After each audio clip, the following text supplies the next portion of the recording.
Okey, Assalamualaikum. Ya. Salam sejahtera, salam GBN, salam Malaysia dan salam kuasa ketiga. So, jika audio jelas, ya, sebab saya tidak pakai mikrofon dan saya berada dalam persekitaran bilik, ya. So, jika audio jelas, boleh tolonglah maklumkan kepada saya dengan memberi message, share ramai-ramai, sebab shadow ban ni, di mana contohnya saya buat live, anda tidak dapat pemberitahuan dan sebagainya, memang teruk, ya, sekarang. Dan sekalipun anda share, ianya tidak membantu, tetapi ianya sedikit sebanyak adalah bantuan tu. Dan juga sertai Telegram saya, Telegram Regi Jesse Rita Udin, ya. So, audio jelas tak? Jelas. Okey, terima kasih Tengku Fatimah, ya, sebab saya tidak ingin bercakap kuat. So, jika audio jelas, terima kasih. Sertai saluran Telegram saya. Jadi anda pergi ke Telegram, anda type sana Regi Jesse Rita Udin dan anda sertailah saluran tersebut. Dan juga maklumkan kepada rakan-rakan, share kepada rakan-rakan dan sebagainya. So, malam ini ataupun pagi ini saya nak buat sesuatu yang saya dah lama berhajat untuk buat. So, sesi ini lebih kepada sesi saya tak boleh kata perbualan sebab saya sedang bercakap seorang. Okey. So, sesi terus terang lah. Okey. So, dengar sampai habis. Dan jika ada sesiapa ingin berinteraksi, kalau ada masa, jika ada permintaan, saya akan cuba benarkan, ya. Tak kira lah anda ni haluan pembangkang ke kerajaan ke, cuma mungkin seorang dua, tetapi kalau ada masa lah. Baik.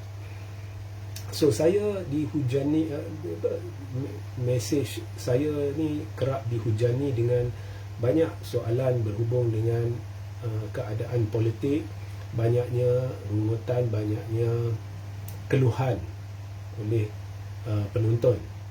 Keluhan sebab keadaan ekonomi yang tak menentu, keadaan hidup yang tak terurus di bawah pentadbiran ini,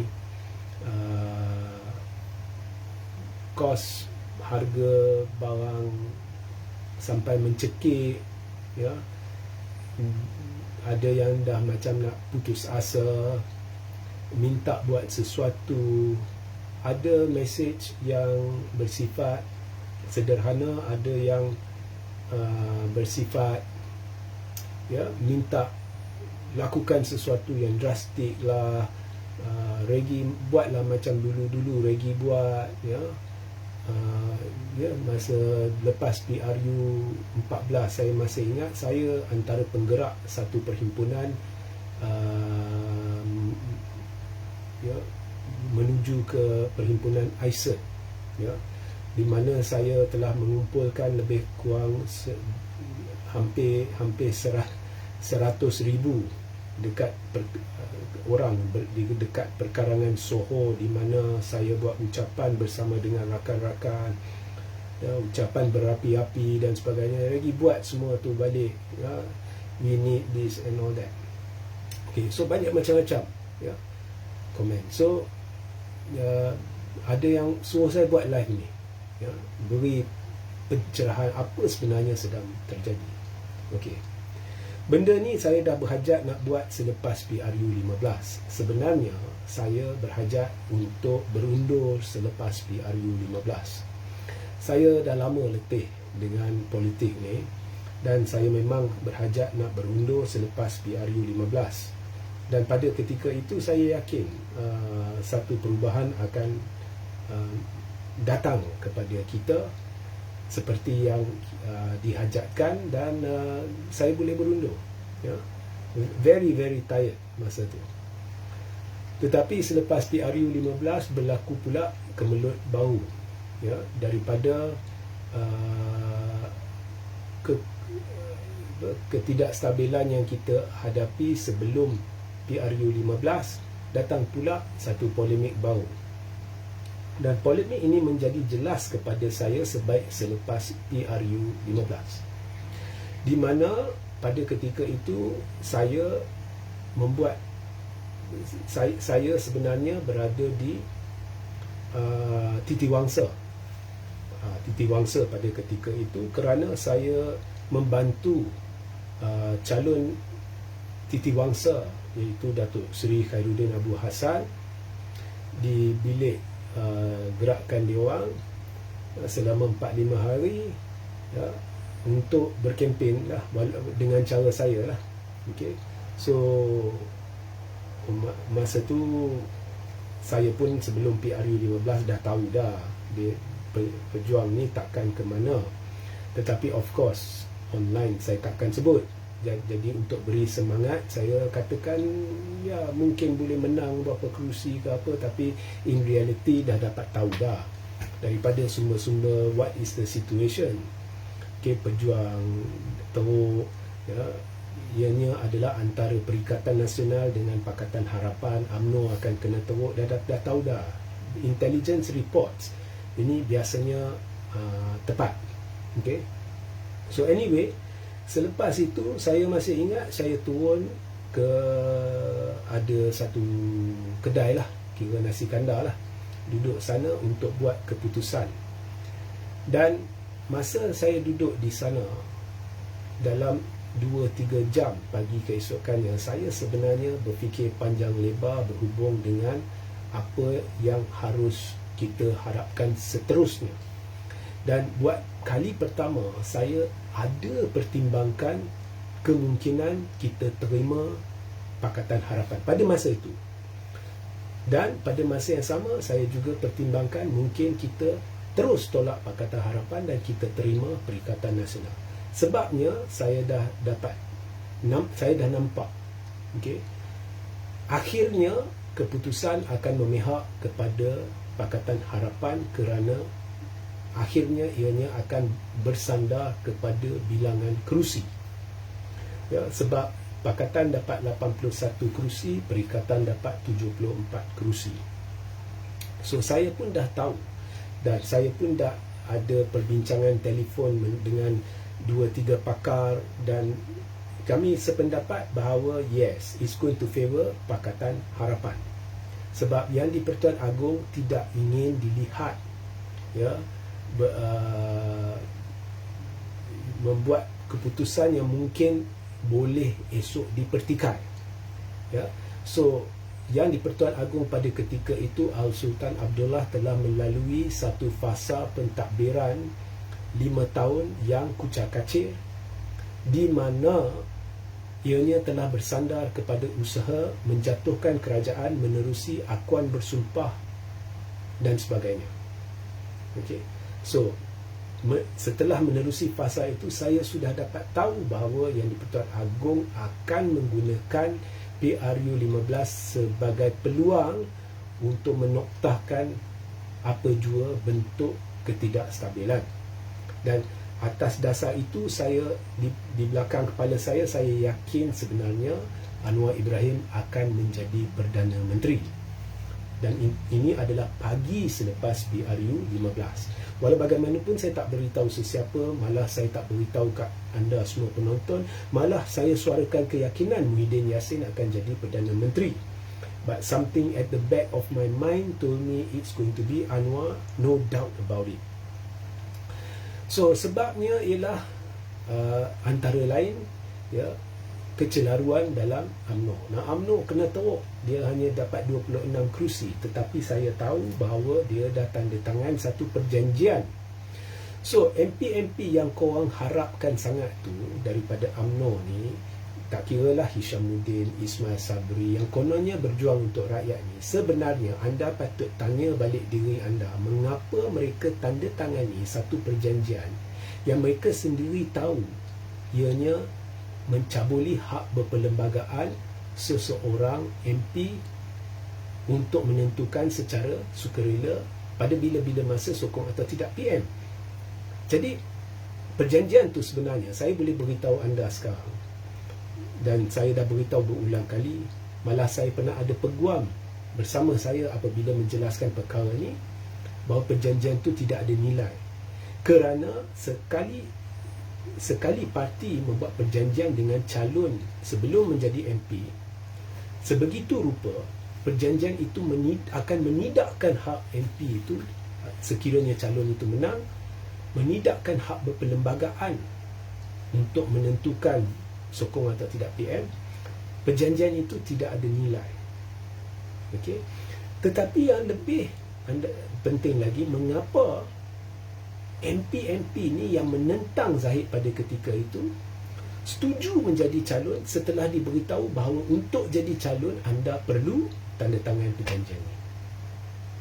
Hari ini kita lihat MP-MP ni takut dengan perjanjian itu, walaupun kita dah nasihatkan, peguam dah nasihatkan, saya dah nasihatkan, ianya tidak ada nilai, tetapi mereka takut, bermakna mereka takut hilang kerusi. Sebab takut perjanjian itu maknanya takut hilang kerusi lah. Sebab kalau anda langgar perjanjian itu ataupun takut kena denda 100 juta dan sebagainya, maknanya MP-MP ni dalam kepala otak mereka, mereka percaya ada risiko perjanjian itu akan mengaibkan mereka.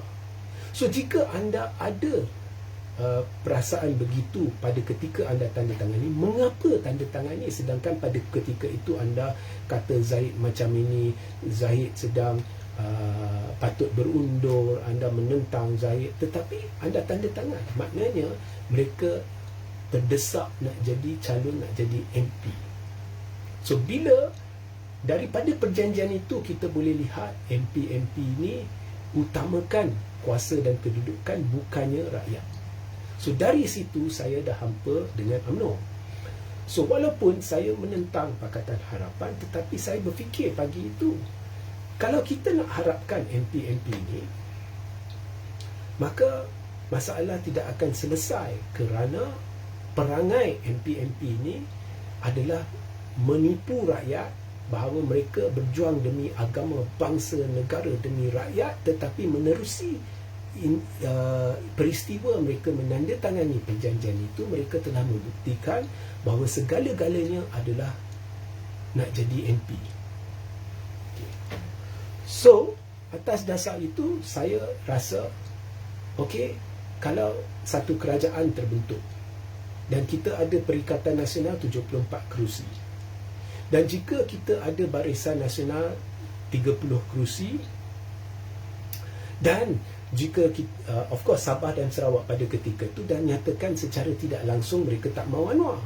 Kita sudah tahu Sabah dan Sarawak hendak Muhyiddin Yassin.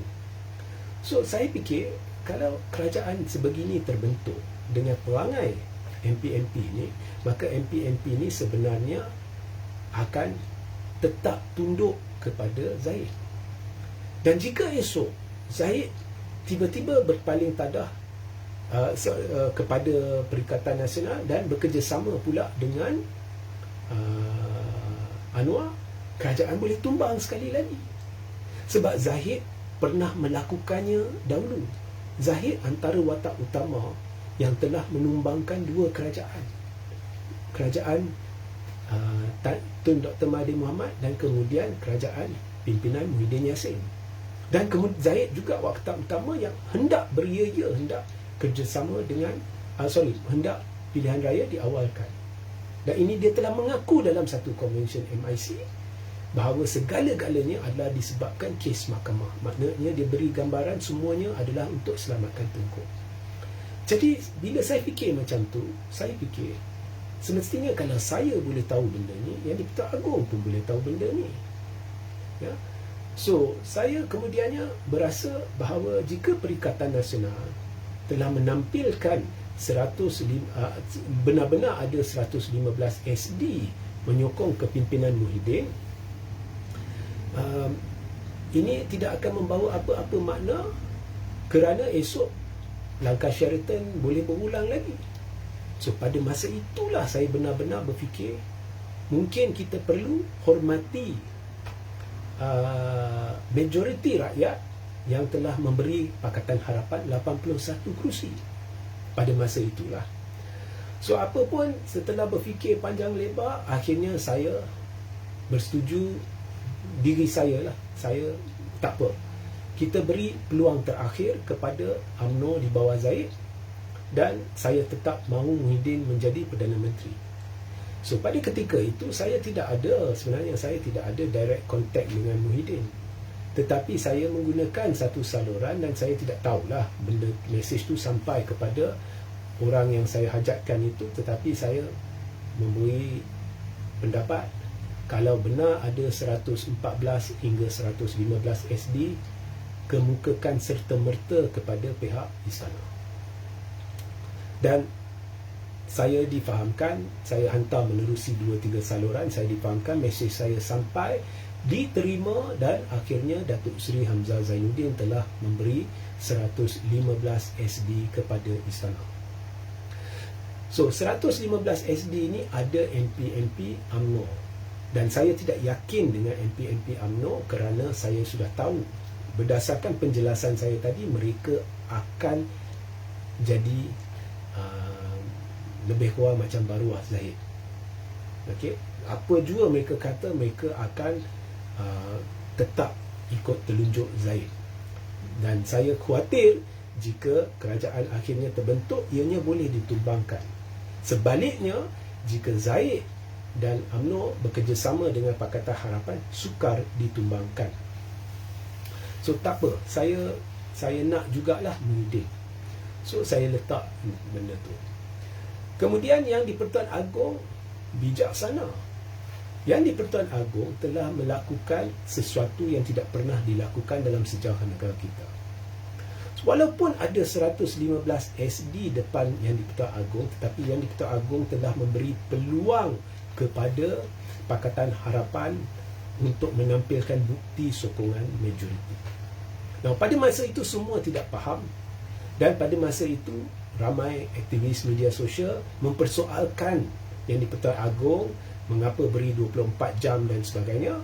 Dan ada teori konspirasi berhubung dengan pintu istana, kerajaan pintu istana.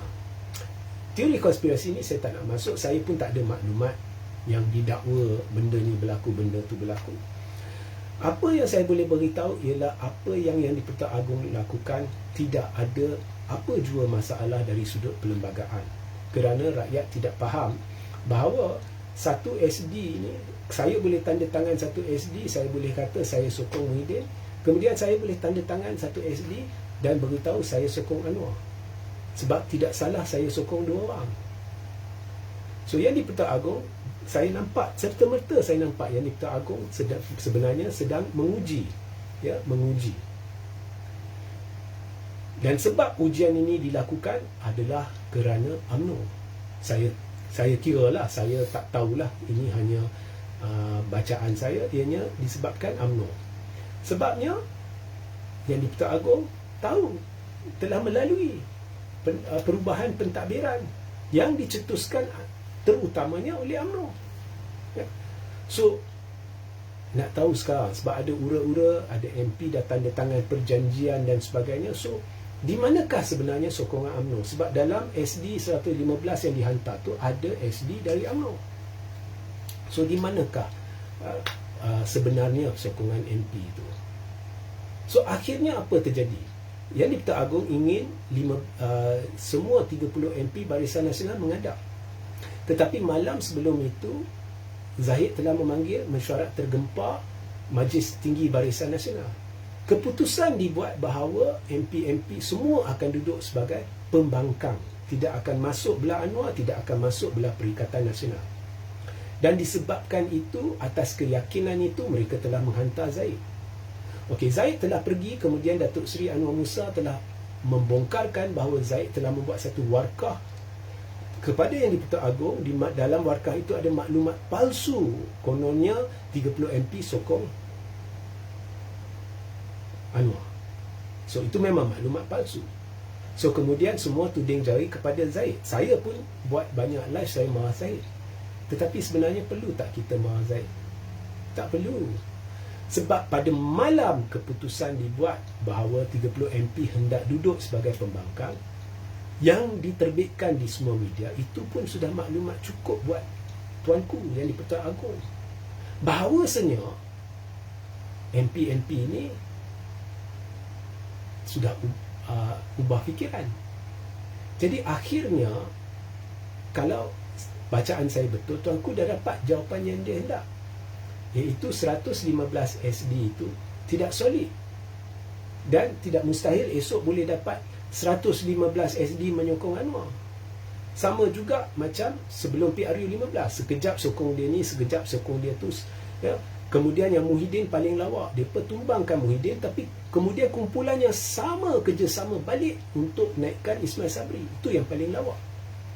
So, untuk elakkan ketidakstabilan, tuanku telah menggunakan kuasa budi bicara mutlak yang ada pada diri tuanku, bersandar kepada Perlembagaan Persekutuan untuk melantik orang yang tuanku percaya mungkin dapat sokongan majoriti tanpa merujuk kepada SD. Boleh tak tuanku buat demikian? Boleh. Dan disebabkan itu, tuanku telah merujuk kepada kerusi, 81 kerusi, dan melantik Anwar sebagai Perdana Menteri. So, sebenarnya pada masa itu saya faham. Cuma saya pun ada persoal mengapa tuanku beri 24 jam dari sudut kelaziman, tapi dari sudut perlembagaan, apa yang tuanku lakukan betul. So, selepas Anwar dilantik menjadi Perdana Menteri, kita pun sudah lihatlah ada kepincangan-kepincangan tertentu kalau kita rujuk balik kepada janji-janji Anwar sebelum PRU15. Kalau kita lihat janji-janji Anwar selama 20 tahun, kalau kita lihat perjuangan Anwar selama 20 tahun, kita sudah lihat memang pincang terus, dan kita sudah lihat bahawa kegagalan kerajaan ini dari sudut pengurusan ekonomi dan pengurusan ringgit adalah teruk. Itu tidak boleh dinafikan. Okay? Kita sudah lihat propagandanya, kita sudah lihat kawalan medianya, kita sudah lihat macam-macam perkara terjadi yang ada di antara kita merasakan ianya satu kezaliman, dan kita sudah lihat image kerajaan ini yang seolah-olah pendendam atau mirip pendendam, dan macam-macam lagi. So, saya sendiri mengaku semua ini berlaku. Tetapi adakah saya akan terus-menerus menentang, mengkritik kerajaan? Well, kritik tu tak salah, tapi cuma saya akan buat kritikan membina, kerana selepas kegagalan satu langkah Dubai ni mengarut, ya, semuanya sebenarnya sudah diselesaikan sebelum Dubai. Langkah di mana memang ada majoriti MP yang tidak sokong Anwar tu, selepas benda tu gagal disebabkan kecelaruan di dalam Bersatu, disebabkan kepimpinan tertinggi Bersatu mahu orang dia iaitu Muhyiddin Yassin jadi Perdana Menteri, sedangkan seluruh pembangkang termasuk UMNO sudah setuju orang lain jadi Perdana Menteri.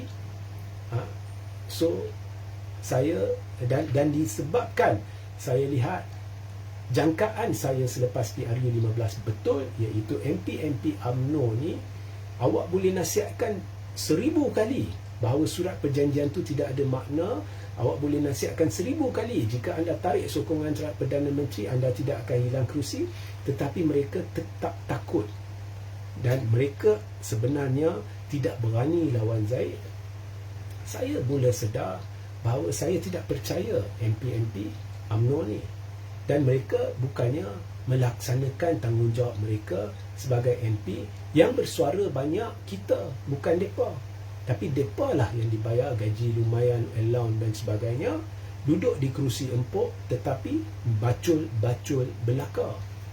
So, saya melaksanakan tanggungjawab saya sebagai hamba Allah dengan memutuskan bahawa saya tidak akan mengkritik melulu kerajaan.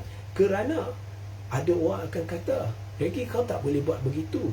Awak jangan kisah MP. Awak sebagai seorang Islam kena bertanggungjawab, kena berjuang demi agama, bangsa dan negara. Betul. Tetapi saya juga ada satu tanggungjawab, iaitu tanggungjawab membawa kesedaran kepada rakyat dan MP-MP ini. Saya tidak mahu MP-MP ini duduk selesa. Mereka fikir, tengok kita duduk diam, mereka ni duduk berjuang mati-matian. Jadi Mereka tetap akan agung-agungkan kita. Mereka tetap akan dewa-dewakan kita sebab mereka menaruh harapan. Selagi mereka menaruh harapan, mereka akan berjuang walaupun kita tak duduk, kata kita duduk diam. Kemudian bila sampai PRU16, kita akan tetap disanjungi. Kita akan tetap dipilih. Saya tidak mahu benda itu berlaku.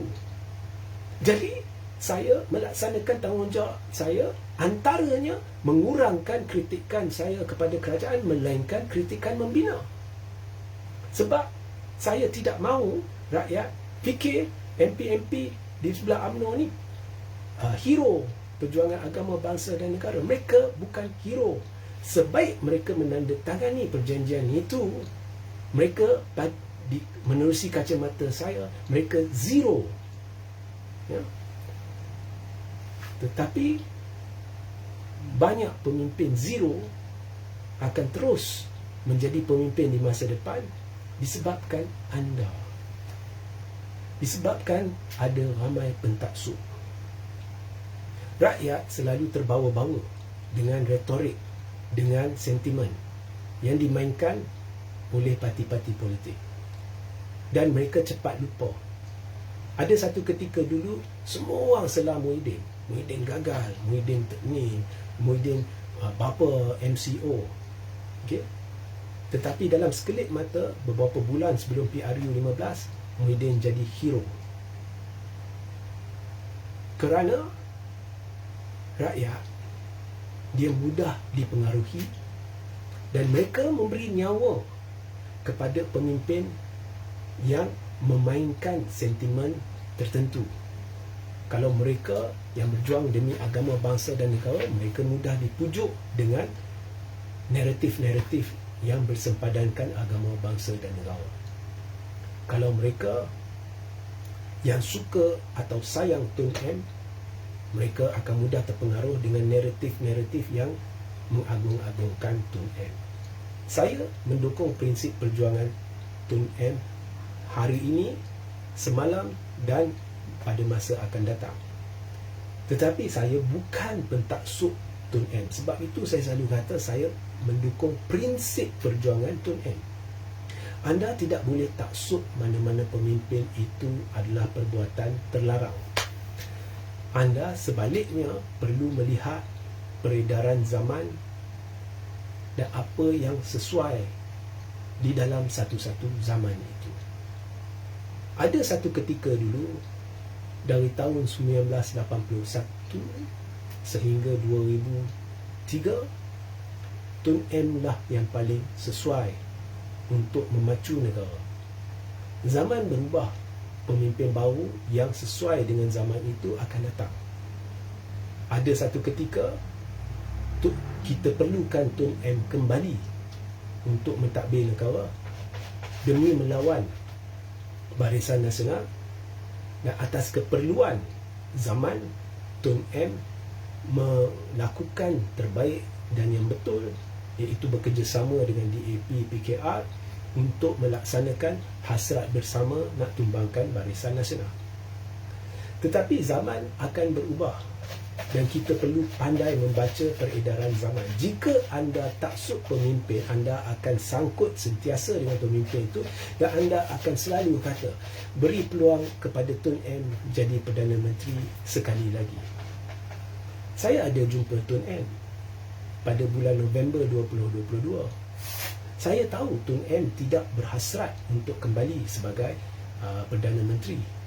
Saya tahu Tun M sendiri merasakan dari sudut umur, keupayaan, dia tidak mampu, ya, dari sudut fizikal dan sebagainya untuk kembali sebagai Perdana Menteri. Dan di dalam era ini, pada zaman ini, jika ada pihak yang mahukan perubahan, ya, Tan Sri Muhyiddin Yassin sebenar-benarnya bukanlah sesuai untuk dibawa memperbetulkan keadaan menentang Anwar Ibrahim. Ya. So kita kena lihat, bukannya jika kita minta orang lain, ianya bermakna anda menentang Muhyiddin Yassin, anda menentang Tun Mahathir. Ianya berdasarkan kesesuaian. Sebab itu apabila ada ura-ura kerajaan akan tumbang pada satu ketika dulu, bila ada kononnya 120 lebih MP yang menentang kerajaan, pada ketika itu saya berpendapat dan saya rasa ramai MP sependapat pada ketika itu bahawa Hamzah Zainuddin harus menjadi Perdana Menteri. Bukan sebab saya orang Hamzah Zainuddin, bukan sebab saya sayangkan atau taksub Hamzah Zainuddin, sebab ianya bersesuaian dengan zaman. Begitu juga saya pun dah sedar peranan saya dalam arena politik ini sudah kurang. Malah saya tidak diperlukan seperti dulu. Kerana zaman yang ada sekarang ni bukannya zaman buat saya untuk berjuang seperti dulu. Saya dah tak sesuai. Yang sesuai pada zaman sekarang adalah golongan muda, yang lebih muda. Tahun ni umur saya, bulan ni saya akan berumur 50 tahun. Saya tak sesuai. Pada satu ketika dulu, pada PRU 15, sebelum PRU 15, saya malah selepas PRU 14, saya ada cita-cita tinggi. Nak jadi MP, kemudian nak jadi menteri. Kalau boleh lebih tinggi dari itu pun tak apa. Tapi saya beransur-ansur matang politik, dan saya beransur-ansur berubah atau mengubah perjuangan saya lebih kepada tuntutan agama. Dan saya mula sedar bahawa perkara terutamanya yang perlu saya lakukan ialah menilai peranan sebenar-benarnya saya di dalam zaman tertentu, apa yang harus saya lakukan. Dan saya perlu jujur dengan perjuangan saya. Jangan hanya berretorika demi agama, bangsa dan negara. Ianya harus dicerminkan menerusi perjuangan saya, niat saya, keikhlasan saya, tindak tanduk saya. Dan saya mula sedar bahawa saya tidak sesuai untuk jadi seorang wakil rakyat. Malah saya tidak ada kaliber untuk jadi wakil rakyat. Bagi saya, standard seorang wakil rakyat ni, kalau ikut apa yang saya fikir perlu ada pada wakil rakyat, ramai yang duduk ada sekarang ni sebenarnya tak patut jadi wakil rakyat pun. Tetapi parti-parti suka meletakkan mereka, sebab parti lazimnya, maaf ya, suka letak ramai juga yang kurang cerdik, kerana mereka akan jadi yes man. Yes man ni mudah dikawal. Tetapi masalahnya, bila anda tidak lagi dalam kerajaan, yes man ni mudah dipengaruh untuk lompat. Ya. So, standard saya untuk siapa yang harus jadi wakil rakyat adalah tinggi. Semakin saya matang politik, semakin tinggilah standard saya untuk siapa harus jadi wakil rakyat. Dan saya lihat ada kekurangan di kedua-dua belah. Di belah pembangkang ada, di belah kerajaan pun ada kekurangan. Dan kekurangan yang ada dalam pembangkang inilah yang menyebabkan apa yang kita lihat menerusi tindak tanduk 6 MP bersatu dan seorang adun Selangor. Ya. So penyakit, ya, meletakkan wakil rakyat semata-mata untuk mencapai hajat, untuk terus berkuasa. Pemimpin-pemimpin parti nak terus kekalkan kedudukan tertinggi supaya orang yang bawah dia kurang cerdik dan yes man ini ada dalam banyak parti. Ya. PKR pun ada, DAP pun ada, MCA pun ada, UMNO pun ada, Bersatu pun ada. Cuma PAS dia kurang sikit. PAS ni dia saya dah mula kagum dengan PAS ni dalam banyak sudut lah. Tapi anyway, I'm not trying to say saya mengagung-agungkan PAS, you know. Okay, PAS pun ada kelemahan dia. Okay, so semuanya ada kelemahan dia. So I don't think saya layak jadi wakil rakyat. Saya tak fikir I am a wakil rakyat material. Saya ada kebijaksanaan yang sesuai untuk menjadi seorang wakil rakyat. Saya tak fikir benda tu. So peranan saya adalah untuk menyantuni rakyat. Menyantuni, kalau seorang pun saya boleh santuni, saya santuni. Ya? Tak payah nak 1,000 orang, 10,000 orang, 100,000 orang. Asalkan saya boleh luahkan pendapat saya luahkan. So saya mula bergerak ke arah itu. Dan saya hendak, sebenarnya dah lama saya nak berundur daripada bidang ini. Ya? Sebab saya dah sedar bahawa keadaan di sekitar saya tidak lagi memerlukan saya. Dia memerlukan orang yang lebih bertenaga, lebih peka terhadap perkembangan-perkembangan terkini berbanding saya, memerlukan, kalau pejuang agama bangsa dan negara, memerlukan orang yang kuat iman dia, orang yang pengetahuan keagamaan dia mendalam, ya, memerlukan orang watak-watak begini yang kita perlu cari, ya, bukannya orang yang merepek seperti saya lah. So masa saya sudah, bagi saya, atas penilaian saya sendiri, sudah berlalu. Kalau saya teruskan pun, ia sekadar memberi pandangan, menjawab soalan, memberi kritikan yang membina, bukannya membinasa.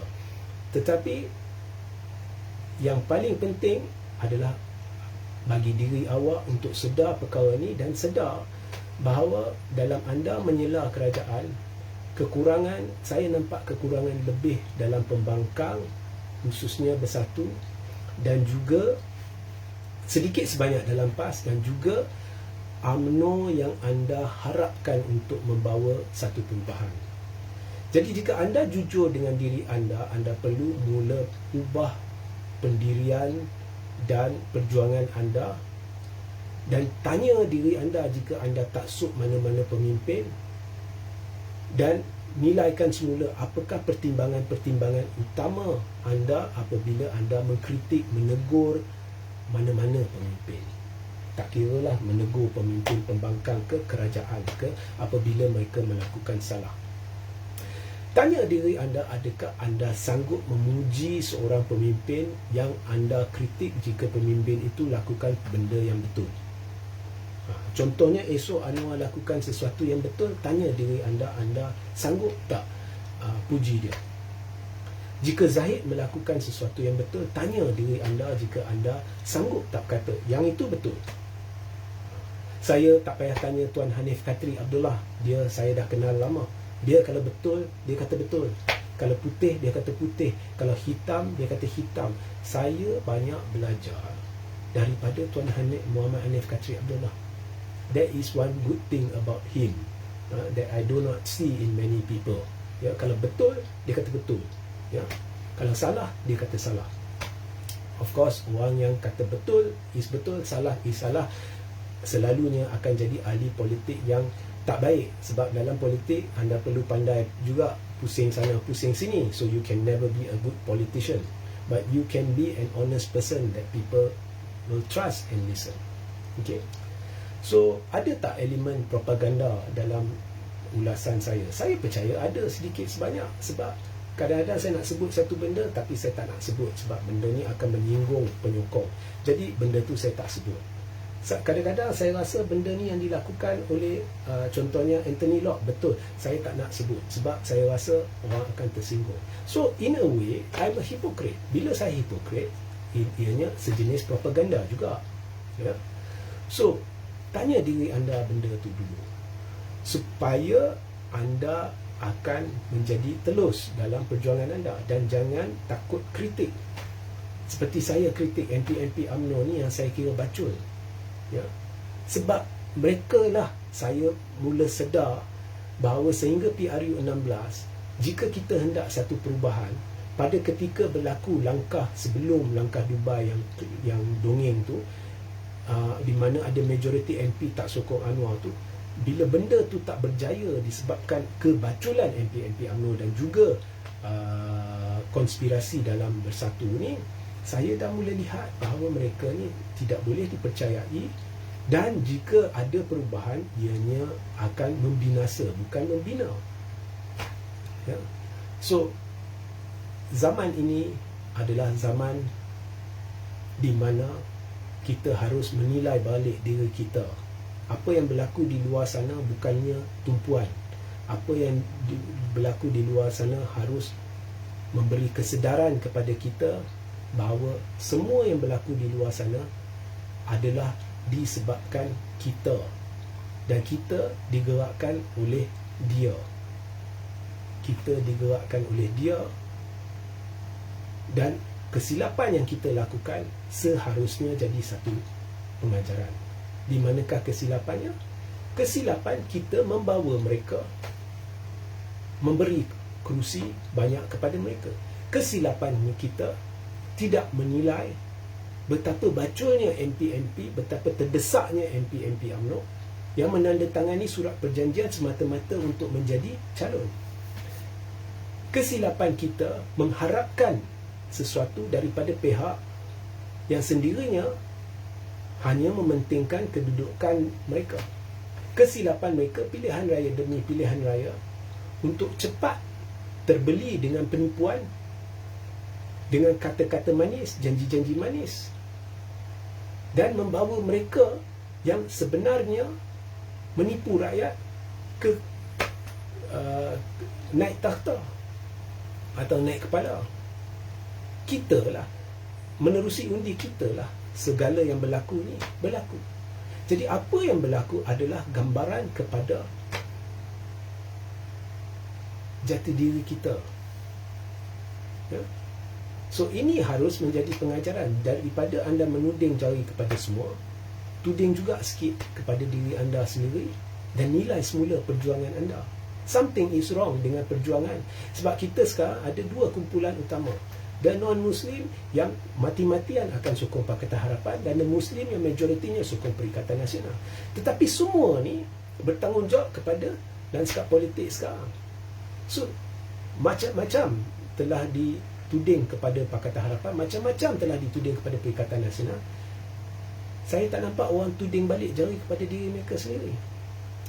Saya tuding jari kepada diri saya. Saya telah melakukan kesilapan dengan menaruh harapan kepada MP-MP UMNO, MP-MP Bersatu dan sebagainya. Ya? So, itu kesilapan saya, dan saya sedar daripada kesilapan ini ada kelemahan dalam cara saya menilai lanskap politik. Kerana saya menumpu kepada MP-MP itu, saya tidak menumpu kepada jati diri saya, dan dia yang telah menyebabkan segala yang berlaku. Barangkali semua ini adalah ditujukan sebagai satu pengajaran, satu kesedaran. Saya dah sedar peranan saya dalam zaman ini. Saya dah sedar mungkin sudah masanya untuk saya ubah perjuangan daripada memihak kepada membuat kritikan membina kedua-dua pihak. Adakah anda sedar? Adakah anda berani menegur Bersatu? Adakah anda berani menegur PAS? Ataupun jika anda lihat saya menegur, anda tidak puas hati? Kalau itulah perjuangan anda, maka perjuangan ini adalah sia-sia kerana anda belum dapat nikmat sepenuhnya daripada apa yang sedang berlaku dalam zaman ini. Nikmatnya ialah peluang untuk anda sedar kelemahan yang ada pada diri anda dan peluang untuk anda memperbaiki perjuangan anda ke arah kebenaran. Ya. So saya harap anda faham apa yang cuba saya sampaikan. Ya. Dan saya harap anda sebenarnya mampu menerima apa yang telah berlaku dan maju ke hadapan dengan mengurangkan tumpuan kepada parti-parti politik, pemimpin-pemimpin politik, dan sebaliknya melebihkan tumpuan anda kepada keimanan anda dan peranan anda di zaman ini yang semestinya atas ketentuan. Ya. Itu sahajalah saya boleh kongsi dengan anda. Saya akan terus bersama anda dalam kapasiti saya. Ya. Dan bukan sebab saya menaruh apa-apa harapan berlaku sesuatu perubahan dalam jangka masa terdekat, tetapi sebagai seorang yang membantu anda menilai keadaan supaya kita sama-sama dapat memainkan peranan yang sewajarnya dan bersama-sama menuju ke arah kebenaran.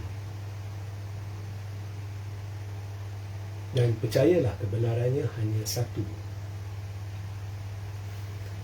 sebenar-benarnya dia lah. Okey. So jangan taksub Anwar. Jangan, bila anda taksub siapa-siapa, anda mendewa-dewakan mereka. Anda dah menyimpang, dah sesat. Berhenti benda tu. Kalau anda taksub nak serang Anwar pun, anda sudah sesat. Sebaliknya, ambil peranan, menilai keadaan. Bagi saya memberi kritikan membina. Saya tahu ada orang panggil Anwar dengan kata-kata kesat. Anda pernah dengar saya, walaupun saya sekian lama, anda pernah dengar tak saya guna kata kesat terhadap dia? Masa saya menentang Muhyiddin dulu, pernah dengar tak saya guna kata kesat? Tak pernah. Ya. Itu dah silap dah, ya. Dah silap besar. Bila saya lihat mana-mana lah, walaupun mereka ni belah kita, tetapi bila dah guna kata-kata tertentu, label-label tertentu, benda tu percayalah, mereka ni saya tak baca, saya tak tonton, saya cuma skip, go to the next, sebab itu dah sesat, ya. So tolonglah ambil peluang dalam zaman ini untuk menilai diri kita dan mendekati dia, ya. Awak serang mana-mana pemimpin hari demi hari, itu pun satu jenis ketaksuban. Anda dah menyimpang, ya. Fikir secara matang, menilai. Saya tak kata esok anda perlu buat posting puji Anwar, tak. Kalau dia lakukan kesalahan, cakap. Kalau ringgit dia tak mampu tangani, cakap. Beri pendapat, tapi ubah cara. Beri pendapat. Tak betul, ringgit ni tak betul. Semalam kata lain, esok tukar. Tapi dengan cara lain. Beri juga pendapat, beri nasihat, beri kesedaran macam mana ianya mengaibkan rakyat dan sebagainya. Ubah gayanya. Jangan lakukan seperti anda sedang berperang dengan sesiapa. Ubah ya. Sebab anda perlu terima apa yang berlaku, dan anda perlu mainkan peranan dengan cara matang sebagai seorang yang memberi kesedaran dan bimbingan kepada rakyat semua. Apabila anda menyedarkan Anwar tentang kesilapan dia, ianya sebenarnya harus ditujukan kepada rakyat jelata supaya mereka faham apa yang berlaku dan apa yang harus berlaku, ya. So mainkan peranan jugalah sebagai pendidik. Kita perlukan ramai pendidik pada zaman ini. Pendidik yang memberi kesedaran dari sudut keagamaan, dari semua sudut lah, ya. So sehingga kita berjumpa di lain masa. Assalamualaikum, salam sejahtera, salam GBN, salam Malaysia, dan salam kuasa ketiga.